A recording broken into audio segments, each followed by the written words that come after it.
Welcome. Most people think insulin resistance or prediabetes is just one problem. It's not. Your muscles, your liver, even your gut, they all play very, very different roles. And here's what's interesting: a blood sugar spike from grapes can mean something totally different than a spike from potatoes. Today, we're going to look at what a new AI new AI research has shown, and what it means for our own health, specifically in terms of the number one killer and disabler, metabolic disease. There are several organs involved in this process. It's not just the pancreas. Your muscles, your liver, gut hormones all play roles in how your body handles sugar. And they don't all fail or contribute in the same way. It's more of a cause and effect spiral. So you start getting some metabolic disease. Your liver starts not really responding when blood sugar goes up. In fact, what it does is it continues to put out too much sugar. So in other words, it's creating a spiral. There are multiple different arms and legs to this insulin spiral of death. A research team at Stanford recently used AI tools to sort this out, and the results were eye-opening. They gave people simple foods like grapes, potatoes, pasta, bread, and then they tracked their blood sugar. This is stuff that we can do at home, and my viewers have been doing for a long time. Now, once they started pinning this with some genetics, some gene science evidence, and then some AI, what they found was amazing. A spike from grapes means something very different than a spike from potatoes. Grapes might reveal one type of weakness in the system, while potatoes reveal something entirely different. So, what does all this mean for you? Well, it means we're moving from vague, one size fits all advice to much more precise differentiation. Not just you have insulin resistance, prediabetes, diabetes, not just you have type 2, but what kind you do have, and therefore much more specific treatment and prevention strategies tailored to your own specific biology. So that's what we're going to dive into today. If I can get Jesus on the channel. Jesus, there you are. That's a mistake right there. Yeah. Getting you on the channel. Look at that smile. No braces. No braces. Congratulations. Thank you very much. All right. We can talk about the braces later. I'm pretty sure people don't want to talk about it. People want to see. Me too. The study. I think right? I'm the only one watching that has any interest in your braces. I know you appreciate that. So I'm going to try to go over the study in the simplest way possible. This is a paper published by Michael Snyder and his team. Our friend Nick Norwich talked about it recently on his show. And basically, it's the description of what Dr. Brewer said. What if whatever your glucose spikes to, which foods trigger your glucose spikes, will tell you way more information than what you will think. This study was actually published last year, around November. Well, yeah, received in November 2024 and accepted, published in June 2025. So this is what happened. The premise is there's the same food effect with different spikes in person A and person B. And on kind of at the beginning, you just will say, yeah, well, everybody's metabolism is different. But what if we can get a little bit more detail based on the response, right? So it is not just about your personal makeup, but also about what type of food are you using to translate that information. So what they did is they used CGMs, continuous glucose monitors, in 55 participants of the study to track their blood sugar responses to different test meals, not just to different test meals. And it's actually 7. And then they measured glucose 1 hour, 2 hours, and 3 hours after that. They tested different foods, and I'm going to go through the results for each food, the major ones. So they tested white rice, and for white rice, it's the most common spiker group. like about 35% of people on the study had a glucose spike response to rice. But when making the analysis, they identified that this was especially frequent in Asian population. And even though there was a big rise after, easy for me to say, a big rise after the rice, it wasn't necessarily linked to worse metabolic health outcomes. Just saying it can be, quote unquote, an expected response. But it was. Well, I got to interrupt. Yeah, please go ahead and do. I don't think anybody watching that expected that to happen with Asians. I mean, in Asia, so many people eat rice. Everybody I've talked to about this says, wait a minute, you got that backwards. Because it appears to be worse for Asians. Rice reaction worse. Why is that? Well, I think it's part of the genetic makeup. I'm not sure the article went over into try to identify why in the Asian population they saw kind of a more of the increased effect on Asian population. Did you see anything? No, they didn't. They didn't even. There was nowhere. They couldn't get anywhere near to describing why. It was just a surprising finding. Yeah, but it's interesting because they also measured kind of and I know you like this part. They used AI analysis to identify the curve shapes, and they used an additional analysis,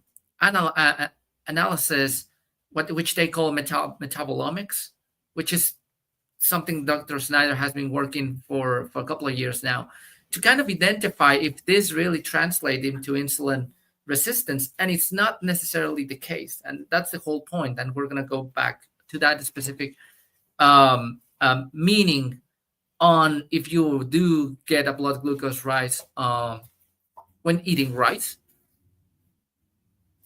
Doesn't necessarily mean there's insulin resistance, though. That's the whole point on this conversation. Okay, so let's go to the next one. So what happens if you have an increased glucose spike on bread? So if bread spikers were about 27% of the group, they saw the largest spikes, and it was interpreted as an indicator of less healthy glucose metabolism, at least on this subset group. So spikes with rice, not so bad. Spikes with bread, that's bad. Basically, that's kind of the bottom line. Correct. How about potatoes? Potatoes are kind of the star of this study, because those who spiked with potatoes were the ones that had the most concerning results in regards to insulin resistance. Potato spikers were linked to insulin resistance, poor beta cell function, meaning your pancreas cells were not producing enough insulin or high quality insulin as they should, and they had higher triglycerides.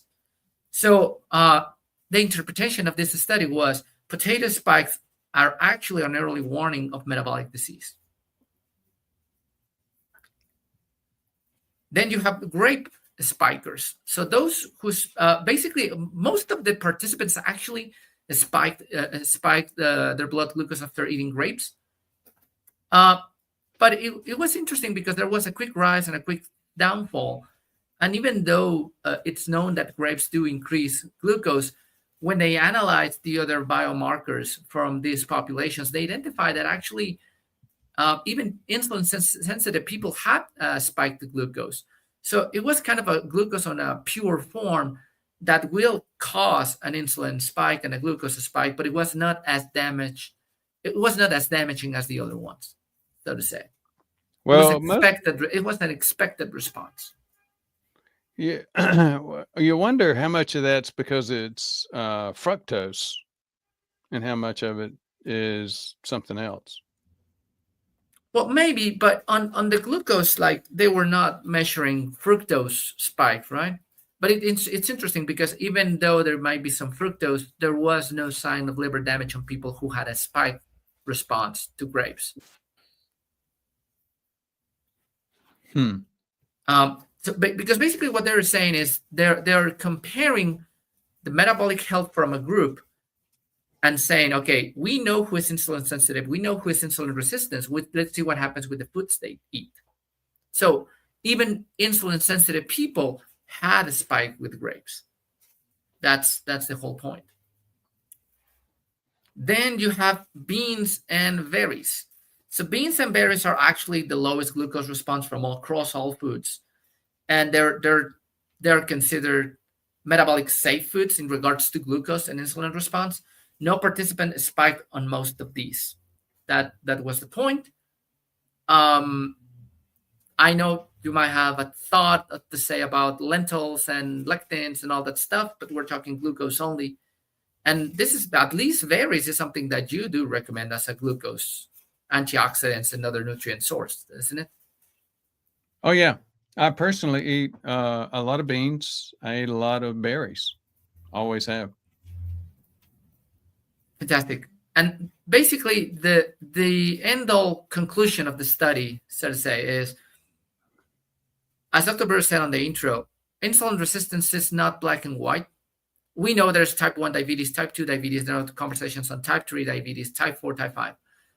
We knew that there was some subtypes, even in type 2 diabetes, that have some certain specific classification.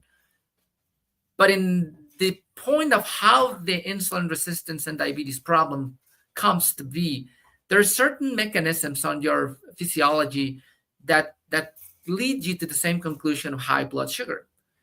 So this is kind of the classification they used, at least for this paper. You have the insulin sensitive people, you have the insulin resistant people, you have the people with a normal beta cell function, meaning their pancreas cells are producing insulin that works adequately. Beta cell dysfunction, meaning your pancreas is not producing enough insulin or quality insulin. And as Dr. Brewer said at the beginning, hepatic and adipocyte insulin resistance, meaning this is insulin resistance that is primarily driven by poor liver function and body fat, and even visceral fat. So if you're spiking mostly to grapes, that's not necessarily a sign of poor metabolic health and poor metabolic glucose response. Even insulin-sensitive people will spike their blood sugar as a response to grapes. If you're insulin resistant, though, you will see a big spike to potatoes, and it's usually a pronounced spike. If your beta cells are working properly, you might see a spike, a response to rice. But if your beta cells are not working properly, you will also see a spike to potatoes.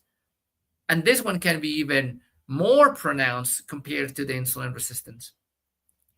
And if you're having a liver and body fat issue, you will see a spike to potatoes and even pasta. They also use something they call the potato to grapes ratio. So meaning, if you're spiking blood sugar more to potatoes compared to grapes, that's basically an indicator that you have insulin resistance. And that got me really curious, because that's a very easy way to identify if you have insulin resistant or not. Mm-hmm. What do you think about that, Dr. Brewer? I do think it's an interesting way. Is it, how accurate is it? I don't know. I think we need to figure it out. We need to do a lot more work in it.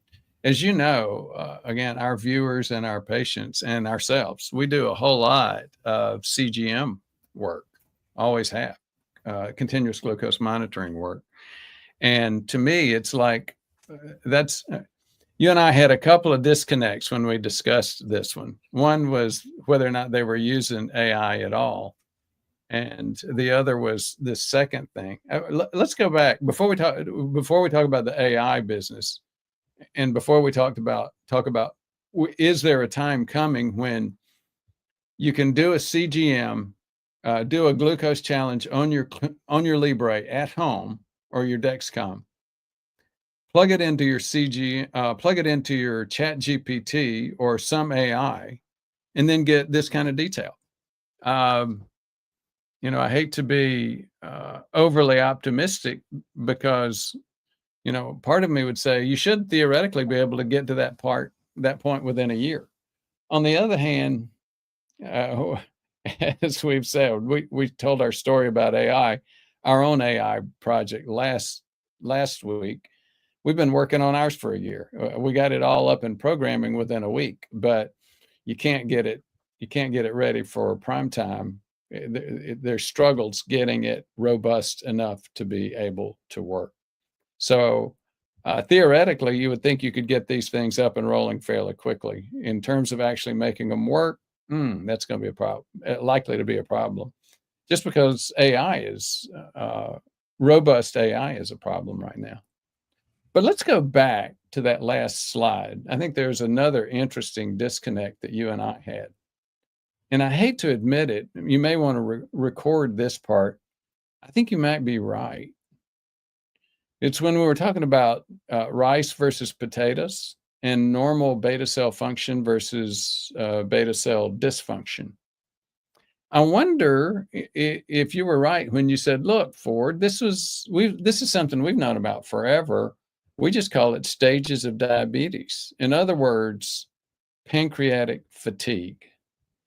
When you first start seeing metabolic disease in people, usually the blood sugars are not that far off. But what you start seeing in the beginning is the insulin required to maintain that blood sugar level goes up and up and up. And then after a certain time period, the brain starts getting used to saying, okay, I'm wearing out the pancreas. I'm getting to a point where we can't put out enough insulin to make this work. We're just going to start adapting to higher and higher and higher blood sugars. And what they call it pancreatic fatigue. So somebody that's newer in this metabolic disease process will have higher insulin levels and lower blood sugars. And then somebody who's had this for a long time, big issues, they've fatigued that pancreas. And so you're saying, Ford, I think the rice with the normal beta cell function are the new, or the people with less pancreatic fatigue. Did I get your meaning correctly? I think so, but didn't you send me kind of a reasoning behind, hey, but what if these people actually starting having the beta cell dysfunction from the beginning, not to the levels of type 1 diabetes where you're not producing any kind of insulin, but your insulin is not working properly, or you're not getting enough from your pancreas from the beginning. Yeah, and I do think that I think that can happen, but I don't think the study necessarily explores on what comes first and what comes later. But we do know, as you said, we do know that the more time you spend with high blood sugar, high insulin levels, your pancreas is going to end up giving up. That's why a lot of people with type 2 diabetes that are not controlled, they end up with low levels of insulin at some point, and they need to inject additional insulin, or they end up first with very high levels of insulin, and they have to inject external insulin to see if that works, because the insulin the pancreas produces is not effective. There's a lot of insulin resistance going on. The one thing I didn't see in this study, though, which would have been really useful, was insulin levels, which is what we do. I know they measured fasting insulin, and that's what they compare that against. But it would have been really good, as just like they had glucose curves, having insulin curves, which is what you and I do every day. We see that error all the time in metabolic disease research, where people just don't think, okay, let's take a look at how much insulin is being required to get the glucose levels that we're seeing. And until researchers start wrapping their head around that, and we start getting more of that kind of information, we're going to continue to have incomplete evidence. One of the things that surprises me, well, it's very interesting to me, is this thing about GLP-1s. We've got a question in here where there was some research just this past year where they looked at atorvastatin 40 milligrams. And we've all known that high dose statins, and atorvastatin 40, some people would call that a mid dose. I'd call it a very high dose. And it's the classic statin for that. we've known for years, decades, that they caused insulin resistance. I don't think it's been that clear how they caused it. And it's very interesting in this age of Ozempic and GLP-1s that they're finding that, the statins, at least that statin in that trial appeared to be doing it based on GLP-1s. Schneider mentioned GLP-1s in this article. And so the point behind it is GLP-1s are not just a drug. They're a hormone analog, GLP, glucagon-like peptide. And it's basically a hormone made by the gut. And it tells the stomach, it says, okay, we got food coming down, prepare, to the stomach, shut down, close off, we don't need any more food right now. And to the pancreas, put out a little bit of insulin. And so we've never, 10 years ago, we never talked about GLP-1s as in dysfunction of our internal GLP-1 mechanism as a function or source of diabetes. And now we're starting to see these little lights going off where people are saying, yeah, that's yet another mechanism that's not really clarified in most people. Yeah. There's one thing that I would like to mention, though. And last week we did a video about quality of evidence, right? Mhm. And I do gotta say, I think both studies, the statin study you mentioned and this study, are very high quality research papers, like Cell Metabolism, Nature Magazine, or Nature Journal, better said. Those are really good high level papers. There's a problem with both studies, though. The statin study included 30 subjects on atorvastatin and 10 controls. So 40 Sample people. size, power of the study. This one only included 55 people.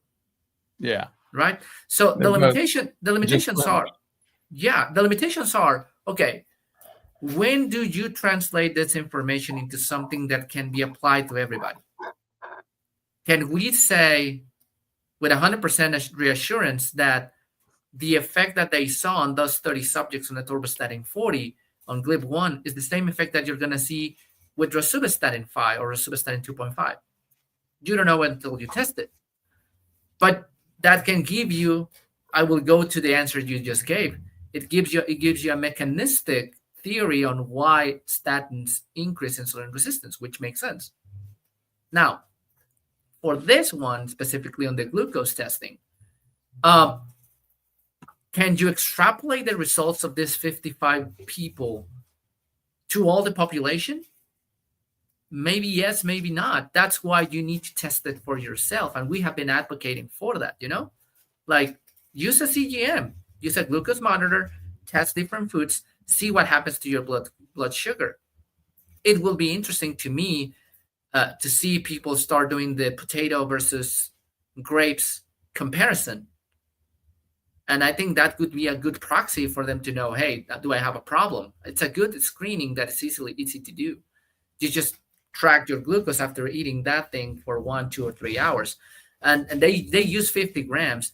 And just so you know, they're using resistant starches as well. So they use cold pasta and cold potatoes, and still they got the blood sugar spike. So to me, that's what I get from these studies. Like, can I say that eating grapes is 100% healthier? I think it's almost it's clearly healthier eating grapes than eating processed carb sources. But I think everybody should be testing themselves with different foods to see what their problem could be specifically. And then you need some guidance after that as well. Anyway, like I don't think AI is nowhere near close as ChatGPT to be able to explain what the responses on your numbers are necessarily. Like you do need some additional help, regardless. And the problem is measuring insulin as well. Like measuring insulin, if it's not done on a lab, is still a big challenge. There's a lot of hassles in regards to that. But measuring with a CGM is a good start. And I will even go further. And if you're not afraid of pricking your finger, doing a glucometer will be probably more accurate than the CGM for a specific test if you want to do it. You bring up a really good point about the quality of the study and where we are in terms of the science curve. Very, very early. These early studies are notoriously the kind of studies that, I mean, they're great for generating hypotheses. So, in other words, great for raising more questions to be researched. They're not great for reaching conclusions. And in fact, that's how these kind of studies are most often abusive and abused. Somebody like me, I'll look at that atorvastatin study on GLP-1 and say, aha, I thought that's very interesting, and then just start preaching that as gospel. Well, it's not gospel yet. Then on the other side, you see abusive studies too, where you get a really big study. It was funded to provide the conclusive evidence on something. And maybe something in the design wasn't right. Maybe there was just a statistics issue. Most of them are set up where they've got a 1 in 20 chance of not being right. And then when that happens, though, you've had a very conclusive study. Nobody wants to mess with it anymore. Now the wrong information becomes gospel. And I think that's what happened with niacin. I think we've not, I did a video on that specific thing. The principal investigator of the niacin study that was supposed to provide conclusive evidence about it said, this is goofy. He said, I'm the principal investigator, and I can tell you this is not right. We know niacin has this impact, but unfortunately, people all over the world are going to stop using niacin. And he was right. That's exactly what happened. Now, then there's another way you can get significant misinterpretation and abuse of studies. And it's not so much a small study like this, it's where you might get a whole bunch of data. You might get access to, I saw, for example, there were studies where they looked at the British Biobank. Or, for example, there was that study that I love to talk about. I think I talked about it last week with the study proving that, quote, proving, end quote, that metformin caused diabetes. And she had a giant database. She had access to a whole country's medication use and diagnoses. And she said, you know what? I'm looking at this and I think I'm seeing this association between metformin and diabetes. I think metformin causes it. And it's like, you really have to be careful. That's called a fishing expedition. And a fishing expedition also, just like every other piece of research, can be misinterpreted based upon the conclusions and the biases that the researchers bring to the table. Usually they don't see their own biases. Sometimes they do. Most of the time they really don't. And as we discussed last week, if it's not surprising information, it's just not going to be covered in the media. So the media is going to get the 1 out of 20 that were statistically planned to be incorrect, or something else, something that comes up with a huge bias or misinterpretation. So you just got to be careful. Yeah. Everybody complains about clickbait, but if then you get a title for a video, for an article that is down to earth and telling you exactly what you're going to read, nobody reads it. Oh, that's true. So exactly right. That's what happened. So we hate clickbait, yet if there's no clickbait, we don't click on it. But the whole point of this is exactly what we see on these results. Like, you can come up and come up with a title that says something like, this study comes to prove that grapes don't cause insulin resistance. Yeah. And this is not what the article said. It said even insulin sensitive people can have a spike to grapes, And so there's a lot of things that can get lost in the translation. and there's a lot of issues that can come up with the way that you interpret the studies, and everybody is prone to make a mistake. I might have made a mistake when interpreting this. If somebody noticed something, let me know if I misinterpret something. You made a giant mistake. You didn't even know that AI was involved. Well, as I told you, the article didn't say that's something that Snyder said on the interview with Nick Norwitz. Hey, I used AI to analyze the curves. Yeah. I didn't even mention that they included gut biome testing, and there were different bacteria depending to which food you will be spiking your blood sugar to. But just to make clear, also very interesting. Yeah, and I'm glad that they consider that. And I guess my point is the big benefit of this study is a one-of-a-kind study where they're assessing the subjects first. They know who is insulin resistant, who is insulin sensitive, and then they test the foods and they kind of accommodate depending on their problem. And that the thing is, can we extrapolate this to most people? That's the big question, just because of the sample size. But it's a good step forward, and we have discussed this. How much money will it cost to enroll thousands of participants in a study like this, where they need to go get some blood tests, spend time, money, effort? It's really hard to do research on a large sample. So you mentioned the gut biome.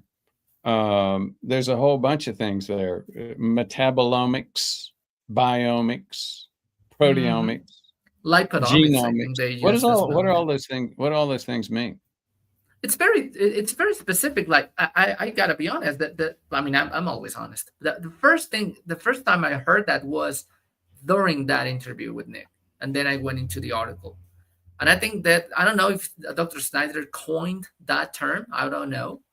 But he's basically doing a lot of research on that specific point, where he's making a specific analysis for different metabolites, which are the specific byproducts, cell products, proteins, and other types of substances in the body that can be biomarkers for different issues. And some of those might come from lipids, and some might come from proteins, some might come from the microbiome, and so on. So when we see patients and we're looking at their fractionation, their lipid fractionation, we're looking at biomics or metabolomics. We just never mention it like that, right? We don't call it that. Yeah. But it's metabolomics. We're looking at bioindicators of the metabolism. Do it all day, every day. Mm-hmm.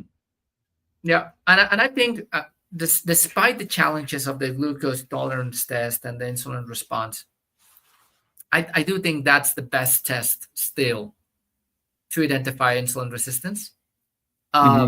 It's very challenging. It has a lot of issues, we know. Even sometimes the lab techs make mistakes. But when it's done properly, it's the best test that you can get from there.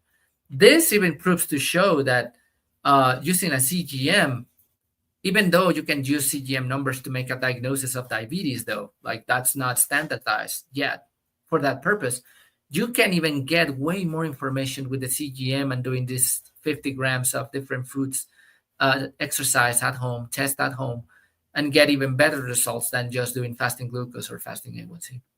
Well, very interesting. A1C, yeah. So, anything else? Are we ready for the water ball and to go to questions? Yeah, let us know in the comments. If something was not clear enough, let me know. I'm always worried about that. I think if I did not, I'm gonna put the link to the study on the comment section. It's a fantastic study. If you have experience on research papers and statistics, you're gonna love this one. I think the only downside, as I mentioned, is the sample size, but it really provides some really good information, and actually it's some applicable information that you can test at home and see what happens with yourself very easily just with a CGM. If you have never used a glucose monitor, you're missing out. All right, water ball then.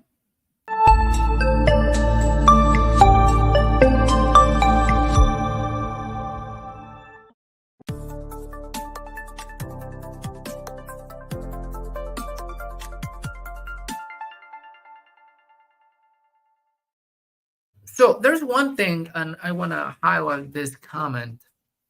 This study opens the possibility of at-home testing with CGM plus an algorithm, quote unquote, which is currently on if I come, that information, the patient and the conversation about the root cause of metabolic insulin resistance.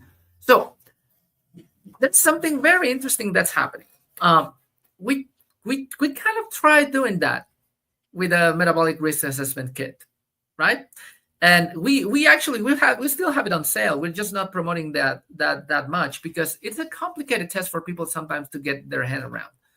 Yeah. We send you a bag with the 75 grams of glucose and a glucometer, not a CGM, but a glucometer, which I will argue is even more specific than a CGM. And you do it on yourself. Like you measure your glucose fasting, you drink the thing, then you measure like 1 hour, 2 hours, and even 3 hours after. And then the metabolic kit comes with a consultation where you can go through your results and understand what happened. A lot of the feedback is this is too complicated to do. So we kind of, I mean, I can understand it was difficult to do, but it's the best test out there. Not easy. Yeah. We had there was another YouTube channel that actually did a breakdown on it, like a box opening, and he said it's really good. It can be a great contribution, but it's not for the weak-hearted. It's hard. You just spend some time on that thing. But that's the best method that you have out there. You can do it yourself, just with any food, as we mentioned, or the CGM if you want. But there's a challenge to the DIY strategy, which you do still need some guidance after that. Like sometimes you get the information and then you're like, well, what do I do with this? You can have the report and still don't know what to do with it. That's what happened to CIMTs. Cardio Risk sends a report with the CIMT result, which I think it has a bunch of information in there. And it can still be challenging to understand what does this mean for me. That's when you need guidance. And that's what Dr. Brewer does for a living. So basically, he has been doing this for over 40 years. John Hopkins trained. He is one of the few, less than 2% preventive medicine doctor specialists in the country. Is one of the less than 14 or less than 20 doctors who's licensed in all 50 states.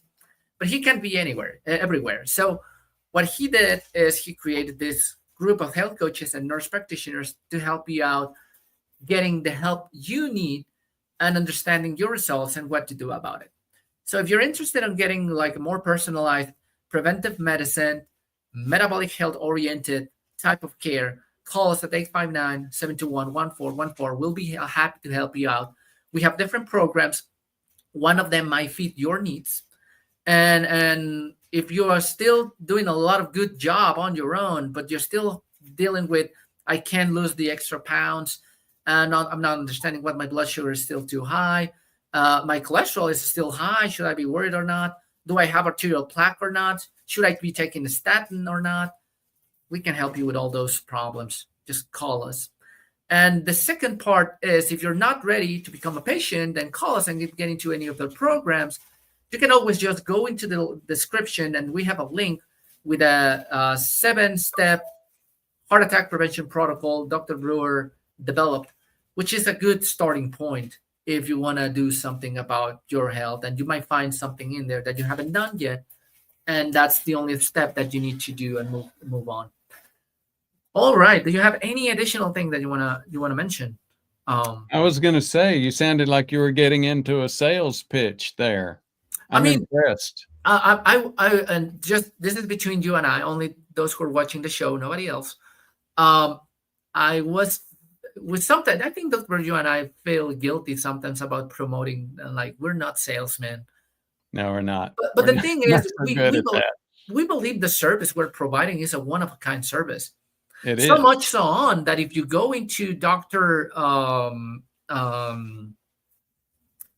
Casey Means' website, she has a list of metabolic health practices in the U.S. We are on that list because she knows that we're doing something different than 90% of healthcare providers out there. We're trying to focus on the root cause, help you understand what your risk is, and help you fix that with lifestyle first. And then we can discuss supplements and even medications if that's something you will be open to discuss. Right? And it's a good point. You know, that's you can DIY it, do it yourself with a model airplane or a garden project. but when it's your life, you got to be careful. So Yep. Yep. we realize that the information that we provide is, I mean, we're a major supporter of people doing it yourself with your health. But the bottom line is, that sounds a little bit that there's risk there, and there certainly is. But here's where the bigger risk is. It's certainly educating people to know what's going on with their body in terms of prevention of the number one killer and disabler is so much less risk than just trusting whoever happens to be assigned to you by an HMO as your doctor. Yep. Definitely. All right. So enough of the sales pitch, enough plugs. Peter Tabor. Is it Tabor? Kasor? Well, thanks so much for becoming a new member. We appreciate you. If you don't know how to do it, just click on the join button next to the subscribe button. It's a few bucks a month. You will get some extra content. We're developing one video a month answering your questions. It's become a lengthy video because we answered a bunch of questions on that one video every month. That's exclusive to members, and you get your questions answered first on the live chat as well. You will get an icon like the one that Brent Ditzier has. This topic is cool. I agree 100%. By the way, I finally convinced my lipid doctor to change my statin to rosuvastatin 5 and Cedia. I refused the atorvastatin at 10 milligrams due to already solving my metabolic dysfunction. What are your thoughts about? I know you have some thoughts about Cedia and rosuvastatin based on the latest research we found.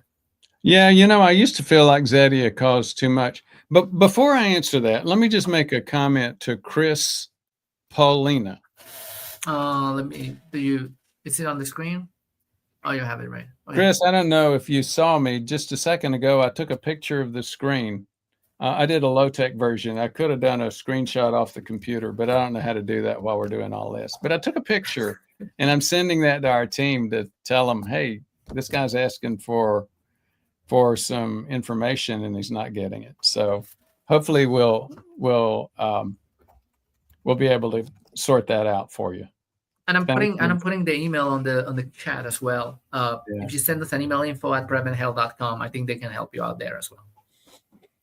So I've always been an old curmudgeon about a lot of stuff. Originally, I was an old curmudgeon about CT angiogram with AI. I kept dragging my feet. I'm doing fine with CINT. And then finally, one day I had to give in and start using it. And I'm going to take credit for that. And you should take credit for it. I hate to give you credit, but you get it. I'm the one who was like, Dr. Brewer, we are the experts on plaque. We need to be doing this. We need to be doing this. We need to be doing this. Maybe the same thing with Zetia. I've just never used Zetia. So most of the original evidence that I saw was it didn't seem to be that the juice was worth the squeeze in terms of lowering inflammation and not causing cross reactions, side effects, reacting with other meds. Some of the new evidence coming out is much more supportive. So it's going to be, I'm going to be mentioning it quicker as an option in terms of dealing with, drug-related options for therapies for metabolic and cardiovascular disease. And I think I understand your point because Cedia was created mostly for LDL cholesterol and even ApoB, and that's where the effects are the most significant. It can lower triglycerides a little bit. It can increase HDL a little bit. But I think the turning point was to find a couple of studies that suggested Cedia had some anti-inflammatory effects as well. And then there's at least one study where they compared rosuvastatin 5 milligrams and Cedia combined, and they saw some arterial plaque regression. And if you haven't seen that, we have a video about that we posted, just Dr. Brewer statins, and I think I can put it in the description as well. I can put a link in there, or at the end of this show. You can go and check that video. We just put it out there. There is some evidence for that, and does that apply for everyone? It's just like the other evidence, and it's not pharma funded. I checked. So, but again, it's not the first step though. Like if you're in a position where you need to add some medications, I will also take rosuvastatin and even Zetia before I take atorvastatin 40 or even 80. Right. Millard Woods. Good morning from Central Florida. Central Florida. Good morning. AI brackets. My CGM generally is less than 100, but goes between 100 and 110 1 hour after eating. Then it falls back to 90, sometimes after at least 3 hours since the last eating. My glucose goes back up into the 90s. Why? Do you have any thoughts on this one? I'm not sure. Let me tell you what I'm thinking, and maybe that'll give you a chance to understand. Maybe there's a disconnect here. To me, it's like kind of obvious. You get a little bit of, even protein in a food can stimulate insulin. We know that. It's not going to crank it like potatoes, but it can stimulate it. So why does it stimulate it? Because the liver can turn it into carbs. Your blood sugar can and will normally go up to 110, 120. That's a number not to be afraid of.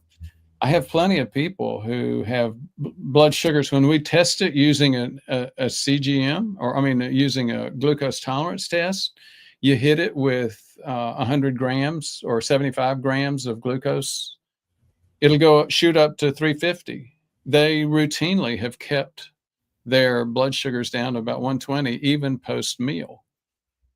I'm not sure why there's a question about the next thing, then it falls. Well, that is a minimum uptick of sugar. I hope I was clear about why that can happen, even with a low carb diet.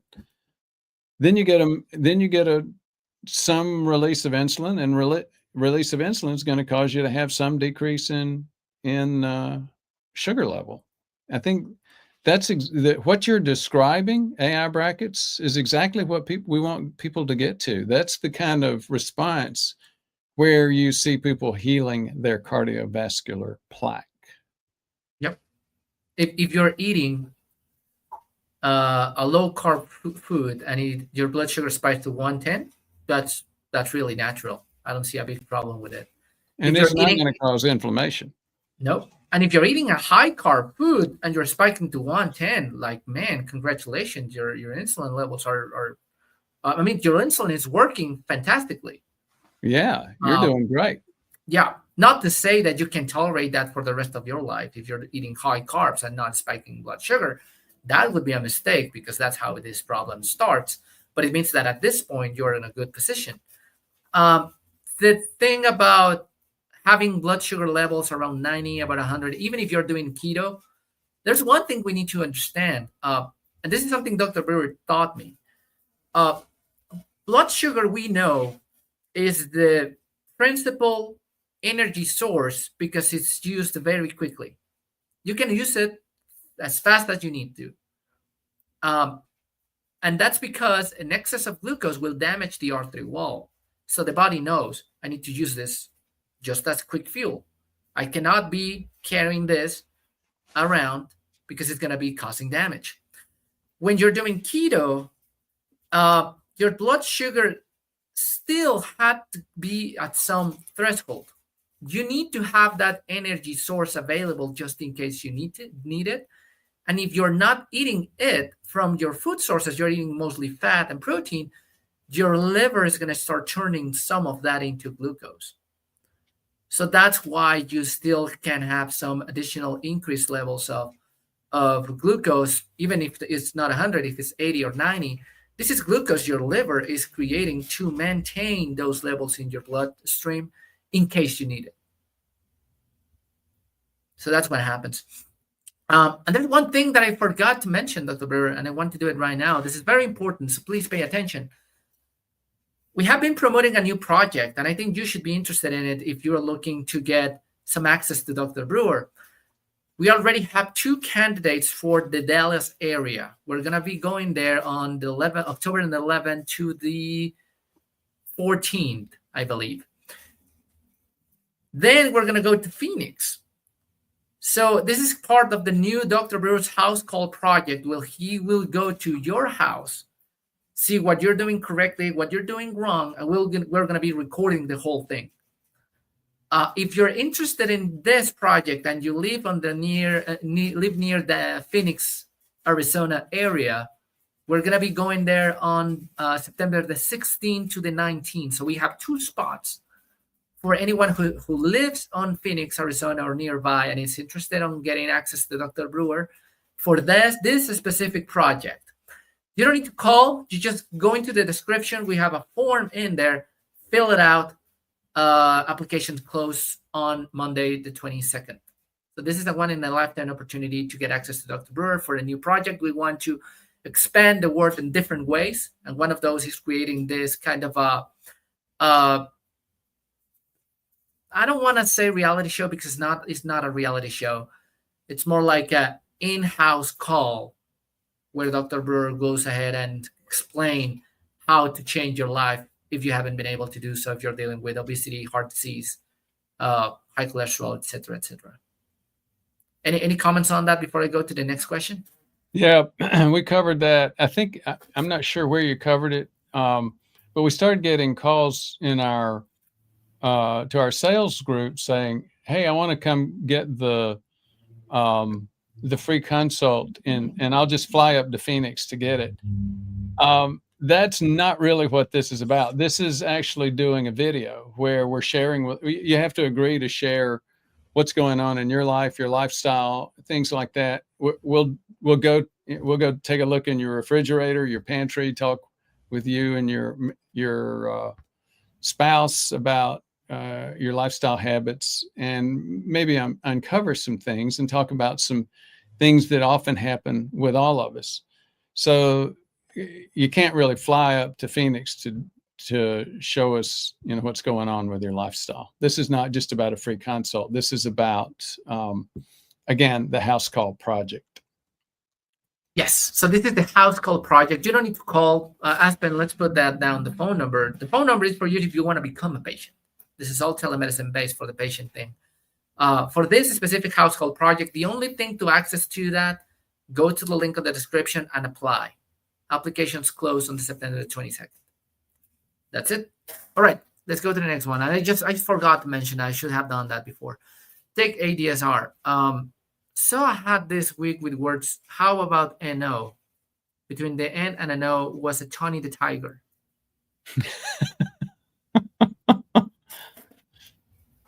I don't understand. Can you explain? I can't. I don't know if this was somebody who was making fun of the fact that Tony the Tiger is going to be the worst for your nitric oxide, or I don't know. I have no idea. No, Tonio. How about no Antonio? I don't know. Tony the Tiger? I don't know. Antonio. I don't know. No, I don't know. I'm sorry. We might need some coffee to understand the joke. In my opinion, this is MHO. My opinion is study. Well, we mentioned all this. That's what I was excited about when I originally saw this whole thing, that maybe soon we'll have it. Again, our folks do a lot of CGMs and a lot of home testing, glucose tolerance testing, and it'd be neat if we get to a point where we can start seeing our genetic subtype, the mechanisms, how much our liver is contributing, how much our GLP-1 dysfunction is contributing, gut hormone is contributing, how much muscle is contributing, and how much pancreas is contributing, all by just doing a home glucose tolerance test with a CGM. Yeah. Fantastic. Fascinating. And as we said, if you go to the website, PrevMedHealth.com, on the shop section, we still have the Metabolic kit there available. We're not promoting it that much, but if you want to go through the experience, you go ahead and get it, and you will get a consultation when you buy it with it. Daniel P. just got a screening with Farhan. Fantastic. Dennis Smith, hello and thank you. Lefty, I want to mention this. Multitasking and missed the first part. What's the best test for insulin resistance? In our opinion, oral glucose tolerance test with insulin response. You get fasting glucose and insulin drink 75 grams of sugar, get glucose and insulin measured at 1 hour, 2 hours, and 3 hours, even half an hour if you want. And there's no AI to analyze that yet. And that's what we do every day. If there's at some point an AI that's going to be able to do that in an efficient way, that will be interesting. I'm skeptical though. It's going to take a while, I think, to get to that point. Dennis Smith, you have helped a great deal. Thank you so much. Dr. Brewer has been around for, I don't know, since Hippocrates. Before. It's been a while. Yeah, he was one of my medical students. Yeah. But he was your teacher. He's actually your student. That's so funny. Can Dr. Brewer be my primary doctor coach through the programs? We have an option for that, Daniel. You can ask for it. There is an option for that. Yeah, just going to say that. Brett Disler, I like your question. Which part of the lipid? I think this is a question from JMK, which she said, not, and we had a conversation about it. None of the lipoproteins, meaning ApoB-driven, LDL, HDL, VLDL, chylomicrons, all the proteins that are carrying cholesterol, none of them damage the glycocalyx, the inner wall of the artery. And Brett Disner is saying, which part of the lipid profile is the root cause of cardiovascular disease, and why can't we focus treatment on that harmful portion of the lipids instead of all lipids in spectrum? This is a very deep question for a long, long conversation. Why don't you give it a shot? Okay, so you want me to go first so you can think of all the stuff I'm saying wrong and how you're going to fix it? Exactly right. You're going to give me some lead so I can just go back and fix any of your screw up. So put that back up there, if you would. Sure. That is the essence of the biggest debate in our space right now. A lot of people think that there are lipid particles, specifically the ApoB particles. He says, you don't have those where you could actually show that blue and tan image. I think I have. Let me try. Well, you can see. You can try. So I just want to say, we don't have the copyright for that image, though. Oh. But, I mean, at this point, we're going to give all the money we make on this show. We're using not copyrighted material. Yeah. Well, this is available online, though. And I think we're fine as well. We're just saying this is not ours. We use it for educational purposes, and we're good. Anyhow, the reason we have it is we go over it with most patients in terms of looking at their fractionation. It's not so, I don't think it's so much an issue of a specific thing doing damage, like this theory that it's small, dense, small dense or LDL that's sneaking in between the cells and doing damage. It may be. We really don't have the evidence to know for sure. But that's a major part of the debate right now. Then the folks that, they saw so many problems with their LDL alone. Now I'm jumping a little bit, and a lot of the guys are deep enough into this to have understood where I jumped. I jumped first from just saying, well, maybe it's the small, dense LDL. Maybe it's not. Maybe it's just all LDL. That's a big part of this debate right now. All of LDL doing damage. Again, enough problems with that theory, the evidence, when you look at that theory, where they've changed again. The people that still think that these particles are actually doing damage are now saying, no, it's ApoB. And you hear that a lot. We have a lot of people come to us that spend a lot of time on the internet trying to figure this out and hearing a lot of conflicting things. One of the conflicting things they hear now is it's ApoB.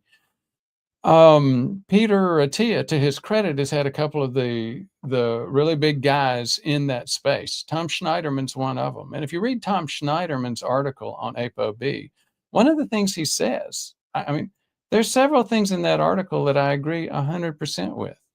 Yet, I'm not an ApoBer. I'm not an ApoB guy. Well, one of the points that he says is if you look at all of ApoB, not just LDL, you see the footprints of metabolic disease. And that's the thing.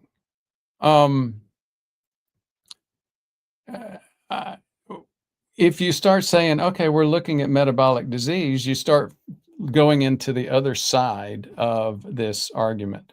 So this is the diagram that we show a lot of folks. So you got HDL and LDL. HDL is the healthy one. LDL is right next to it on the left.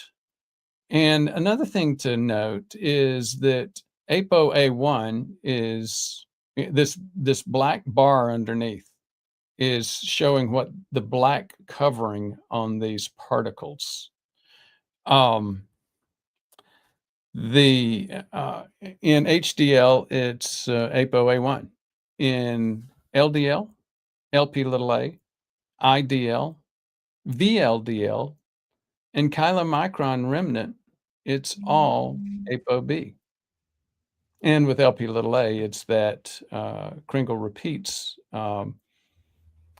variant of ApoB. So let me step back for just a second and talk about, well, what are those proteins that we're talking about? Remember this thing that I used to talk about all the time. You got water and then you got olive oil in this thing. They're not together. There you go. They're so water and oil don't mix. So we have to have so if I even a salad or a burger or any source of fat, and I didn't have something to mix it up, the fat blobs in there would cause heart attack, stroke, all the things that we fear in terms of cardiovascular events. So our body has to solve that. The way it solves it is it makes these proteins. The proteins are ApoA1 and ApoB, if you'll go back to that image. And that's the black stuff around these particles. So Schneiderman in his article said, look, we all know that IDL, VLDL, and chylomicron remnant are associated with metabolic disease. So ApoB is a much better way than looking just at LDL. And I couldn't agree with him more. Look at the particles here. The one thing that I haven't covered yet is this tan stuff versus the blue stuff. These three big particles on the right, which nobody argues with. Everybody says, yes, these big particles are the ones that are associated with cardiovascular plaque. Also, nobody argues with the fact that these are also associated with metabolic disease. So again, is high ApoB just more of another biomarker that we've got metabolic disease? We're not able to burn our fat because our insulin's too high and we're having an insulin dysfunction. Just like Gary Taubes said, we're getting fat not because we're eating more, but because we can't burn our carbs. So I expect sometimes people will hear that and they'll sort of, especially if they're not too deep into it, they'll sort of say, yeah, that's helpful, but how do I fix my fractionation? And I get it. It can get a little bit confusing, but there are some geeks on here who probably heard that and hopefully will appreciate it. Thank you, Jesus. So what was the point again? The point is, I'm just messing up with you. No, you're exactly right. I think I sort of lost the point by the end. The point is, maybe it's not LDL doing damage, and maybe it's not LP(a) doing damage. Maybe it's not the ApoB doing damage. Maybe it's just that the loss of those small, dense particles, loss of the large, fluffy particles, the large, fluffy LDL, is just a biomarker that, hey, ApoB is getting pulled out of the metabolism, so you don't have the big, large, fluffy LDLs anymore. That ApoB is now being sucked over into making and transporting IDL, VLDL, and chylomicron. So to JMK's point, maybe these particles really aren't doing damage. Maybe they're just bioindicators. Mm-hmm. Well, I'm going to play the devil's advocate here. Okay. You do it well. Yeah. So You look sort of like a devil. there, I don't know if that's a compliment. The if you see the imaging here, I like the explanation, and I know how many years you have been holding that bottle there in your dungeon. I think that bottle's pretty rotten inside. I'm afraid to open it up. I'll tell you that. Yeah, It's don't been do there that. for years. But to Dr. Brewer's point, what you see there on the black circles is that lipoprotein coverage, right? Keeping the fat inside, water outside, which is the bloodstream. It's mostly water. If you see that blue, the blue represents triglycerides. And from right to left is how the particles are sent over from the liver to transport and dispose those triglycerides to wherever they're needed. And when Dr. Brewer mentioned fractionation, we're talking about these specific particles, and especially the LDL and HDL on different size. So you have large LDL, small LDL, large HDL, small HDL. The larger the particles are usually the safer. That's what we have seen in the evidence. And there's still controversy behind why chylomicrons, VLDL, and IDL, which you see there, can be more inflammatory and dangerous than other particles. What's the role of a small dense LDL? Is this problem driven by the triglycerides, or is it driven by the lipoprotein itself causing the damage? So there's a lot of research in favor and against.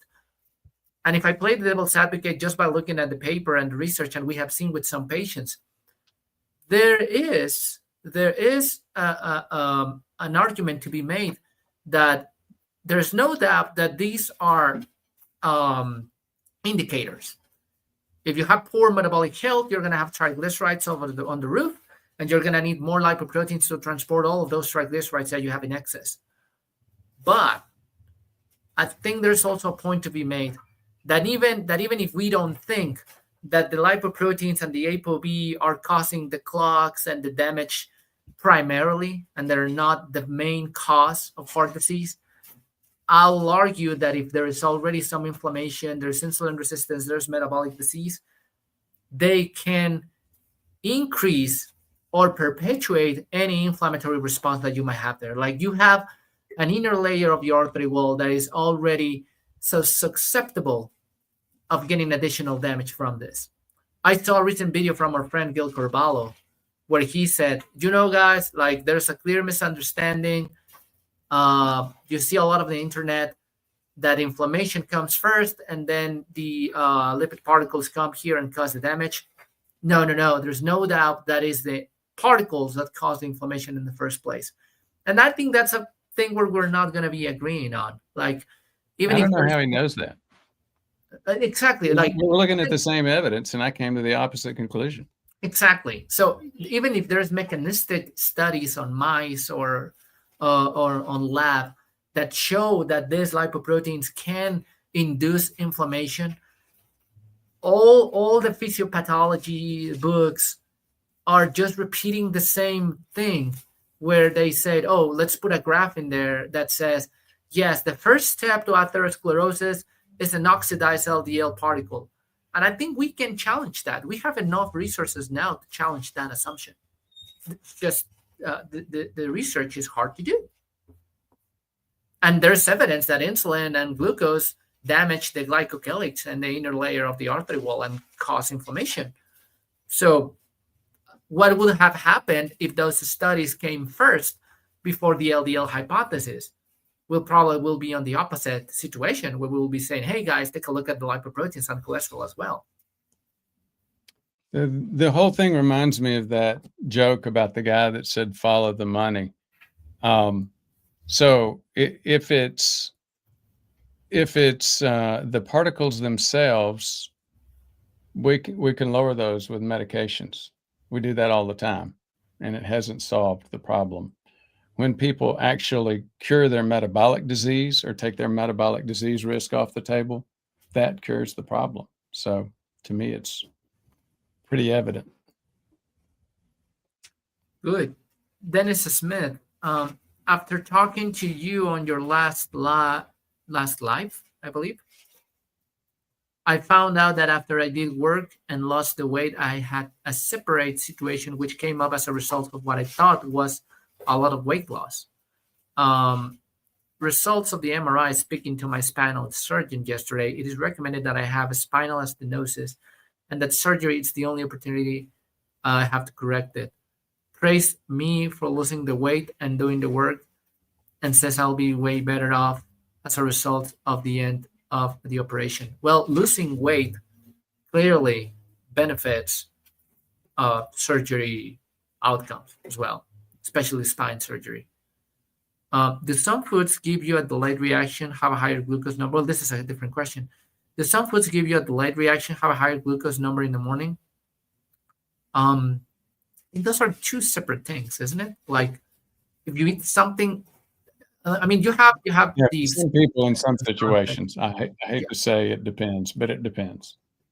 Yeah, like if you have something for dinner, it's not like that glucose spike is going to wait until morning to be evidenced. Usually what happens is you get the glucose spike, then you get insulin spike, then your glucose goes too far down, and then the liver comes in, try to compensate that, and you get some glucagon involved, and then you get some additional glucose coming out from the liver. And then you have a glucose spike a little bit. Well, it gets up a little bit.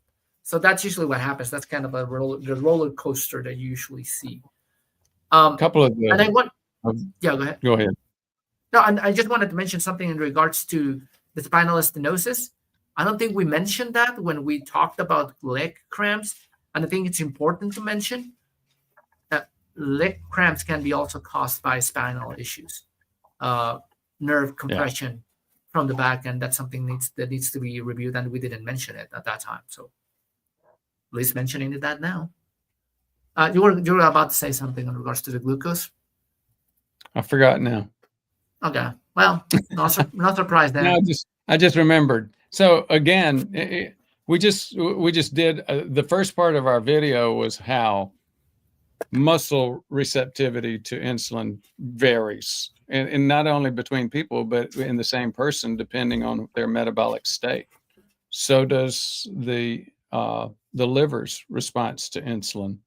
So does the gut's response to insulin. So you've got at least 3 different wild cards in here when you say, okay, well, I'm at a certain state and I ate this and it caused me to have a high blood sugar in the morning. Well, what kind of state were your internal GLP-1s? What kind of state were your muscles in? What kind of state was your liver in? Your cortisol, how well did you sleep? There's just too many different variables hitting that. Oh, we didn't mention this, and I think Dr. Snyder mentioned that on his article, even though he didn't categorize it necessarily, and I think they're looking forward to expand more on that. If you have a low muscle mass, believe me, and I lived through it, and I'm working on it right now. I think that's one of my biggest challenges personally, building more muscle. Low muscle mass clearly correlates with higher glucose spikes, because you don't have enough tissue to use that excess glucose. Yeah. So if you're eating carbohydrates, or even when you're exercising, you're pushing way more glucose to use it as fuel quickly. And if you don't have enough muscle mass to use it, that glucose is going to stay on the bloodstream for a while. So the more muscle mass you have, active metabolic. Can you help me there? Metabolically healthy muscle, the better. That's very good. That word was hard. I had to practice it a few times too.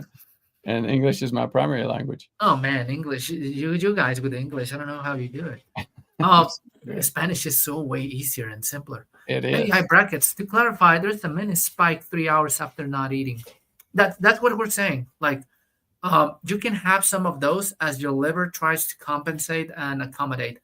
And this has been used by the people who are against low carb, saying, oh, even if you eat protein and fat, you're going to get a glucose spike. And that's true. You can get glucose spikes out of those, but it's nowhere close to what you get when you eat carbohydrates.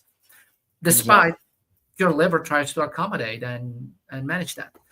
We're almost done. We need to go, and we have a bunch of questions we need to answer. You failed again. Isn't it possible for yeah? Yet again, isn't it possible for exercise alone to cause a bit of glucose spike? That's what you just mentioned. Exactly. And that's usually healthier. I mean, it's Yeah. good to have a glucose spike because of exercise. You're going to use that energy because the body is responding to it. Way different when you're getting a glucose spike from eating junk food and not exercising. That's way more dangerous. I and two acquaintances have numbness and or pain in the extremities, feet, legs. I'll have weight issues and working on it. I have lost 65 pounds. Wow, congratulations. A friend lose 100 pounds. We're doing keto war. Fantastic. Congratulations. Cramps. Yeah, we can do cramps again and talk about spine issues because that's important. We've got a patient that's lost over 100 pounds who had some clearly documented peripheral nerve disease, and he's actually getting some improvement. Yep. So you can get improvement. They say that's like plaque reversal. They say it'll never reverse. Not entirely true. Get healthy and see if it doesn't. I remember when I was at med school. I always remember this. They told us, the endocrinologist did, the only way to cure type 2 diabetes is bariatric surgery. And I was like, huh. So you're saying that if I lose the same amount of weight without bariatric surgery, I'm not having the same effect? That didn't make any sense to me at the time. But that's what I was taught and felt. Anyway, two more questions because this one is really good. These ones are really good. Perhaps the English word no with emphasis on no, Tony the Tiger allowed. Could be. Oh, maybe that's it. Good point. Simpler. We were going to nitric oxide, and it was simpler than that. Chris Linky. Chris Link. I bet that was it. You know, there's a whole campaign about getting rid of Tony the Tiger because he's trying to take over the rest of our meals. Yeah. Did you know that in Mexico, cereals and products like that are not allowed to use cartoons on the packages anymore? Oh, that's good. You know, I don't want to get political, but you have some, I think, public health laws that are a little bit better than we have here. Yeah, but it's interesting. It's frustrating because you will think they will make a difference. No, they really don't. It's so impressive because you see, we have labels in there that says excess sugar, excess calories. People fill their carts with those things anyway. The addiction is so ingrained in our culture right now. It's really sad. So they're not allowed to sell junk food on schools anymore, and yet parents give their kids junk food to school. Yeah. Anyway, should the CGM look like an EKG with ups and downs, or more like a slow up-down based on food activity? I will say the second one, Chris. It's okay if you have some spikes because of exercise, as long as they go down fairly quickly. I have seen people who are not in favor of a low-carb diet saying, oh, it's normal for you to have ups and downs. Those people who say that you should have a flat CGM are nuts. But think about this. There's something we didn't mention that they measure on the article, which is very efficient to measure, which is area under the curve. And I hope we're able to explain that before we I can't believe it. I can't believe I heard you use that term. We're gonna go there. Geekiness back. Geekiness activated back again. Let's activate the geekiness again. Let me show you this curve right here. So if you go to area under the curve, that means whatever is below that red line, that's all the time your blood glucose stayed high. The more of these things you have on a daily basis, the more potential damage you have. So having multiple spikes like that, it's not the spike, it's the area under the curve. So if you have a spike that takes a long time to go down, that's the damage, the potential damage you have. So if you have spikes that go down fairly quickly and are mostly because of exercise, I don't think that's such a big issue. If those spikes take long to go down and it's because of carbohydrates, processed foods, and junk food, then there's a problem. That's an issue. Yep. And with grapes, what they saw is a spike and then comes back down really quickly. So make of that information as you wish. I do eat some grapes here and there. They're not my preferred food source. fruit source. I love watermelon, but I know what do. watermelon does to my bloodstream. I stopped drinking a while back, like years ago. I was with my wife, Andrea. We asked for a lemonade. We asked for a free sugar lemonade. They gave us the sugariest of lemonades, and I was wearing we were both using a CGM at the time. Her blood sugar went to 120, 130 ish. Mine went over 190. Same drink, different metabolisms, and it just comes to show that's kind of the stuff that you need to test for yourself and see what happens to you. All right, I got excited about that one. Do you have any additional comments before we go? No, I'm just excited that you're talking about area under the curve now. Oh man, we should talk more about that. I mean, whoever's listening to this at this point, like, we appreciate you very, very often. Like, our level of this for sure. Oh yeah, our level of appreciation for all of our viewers is very, very high. For But sure. let me tell you, like, the appreciation for all of viewers is here. If you're staying here after this long hour conversation, appreciation is over here for you. So thank you very much for keeping up with us. All right. Okay. So that's it. That's it. See you next week, guys. Thank you much.